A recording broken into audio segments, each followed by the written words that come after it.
Good morning and Shabbat Shalom. When we watch what's happening in Ukraine, we're reminded about what the Talmud says. Whoever saves one life, it's as though they saved an entire world. And therefore we have to do whatever we can to save every possible life that we can. How do we know that every person is like an entire world? The Talmud says when God made the world on the sixth day of creation, He made Adam, one individual person. Why did God start with an individual, not with a population? To teach us that whoever saves one life, it's as though they saved an entire world. Whoever destroys one life, God forbid, it's as though they destroyed an entire world. And therefore, the rabbis tell us that every person has to say, Bishvili nivra olam, the whole world was created for me. Just like God made the whole world for Adam, God made the whole entire world for me. Now that may sound like arrogance, but it's actually a secret and a recipe for happiness, which the month of Adar is the month of joy. Because the Talmud says there's two types of guests. One type of a guest comes to a host's home and he sees a lavish party. And he says, what did the host do for me? He didn't do anything for me. I just drank a little bit of wine. He needed the wine for his family, for his other guests. The meat, I only had one little piece of meat. Why do I have to be grateful to him? He bought the meat for his own ego, for his own honor, for his own enjoyment. I just had one little piece. What's a good guest? The Talmud says a good guest comes and says, wow, look at what the host did for me. He got all this delicious food and all this wine and everything was done, the music, everything was done just for me, and is filled with joy and gratitude.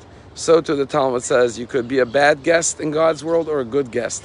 A good guest means to look at everything God created and say, not that God made it for 7 billion people. God made it just for me. The name of this week's Torah portion that we conclude the book of Exodus is Pekudei. Pekudei means reckoning, accounting of each individual. Every person is sacred, and therefore every person has to be counted as one unique, one-of-a-kind individual. Every single human being is custom-made by God. As someone once said, be yourself because everyone else is taken. There is no one in the world like you. And recognize that God runs the world and God created every human being in His image. And therefore we have to love each other and respect each other and recognize that there's room in this world for every single individual. And when we follow that path, we will not have war and bloodshed, but we will have peace and harmony. It's a story I read just this week in Israel. There is a fellow who has a fruit store in one of the northern cities in Israel called Rekashim. And his name is Yehuda Greenfield. And one day he sees a brand new fruit store opens up right across the street from him.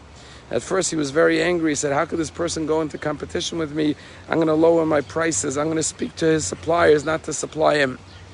But then as he felt his soul was getting darkened, he stopped himself.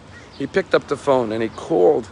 He got the name and the owner of the new store. His name was Oded. And he said, Oded, I see you open up a new fruit store right across the street from me.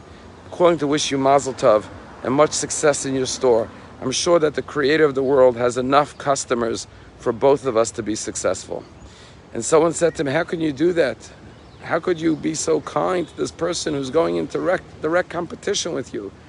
And he said, I'll tell you why. I'm not so righteous, but I learned it from someone else. When I opened my first fruit store in a different city in Israel called Elad, there was another supplier of fruit, a big produce store in my city that I opened up in.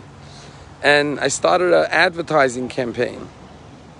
And the next thing I know, I get a call from the owner of the established fruit store in Elad. His name was Yisrael. And this fellow, Yisrael, says to me, I see you opened up a new fruit store in town and you're doing this whole advertising campaign. I wanted to wish you mazel tov on your new store.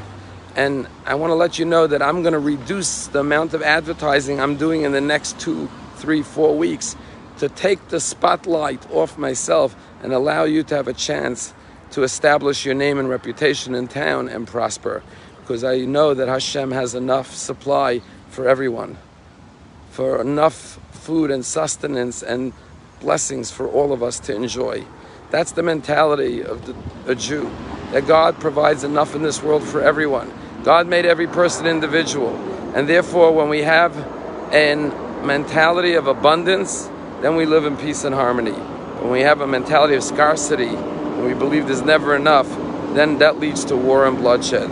Let us realize the sacredness of every human life and pray for a day very soon that mankind will learn to live in peace and respect and love each other, and recognize that we must do everything we can, because if you save one life, it's as though you saved an entire world. Have a wonderful Shabbat.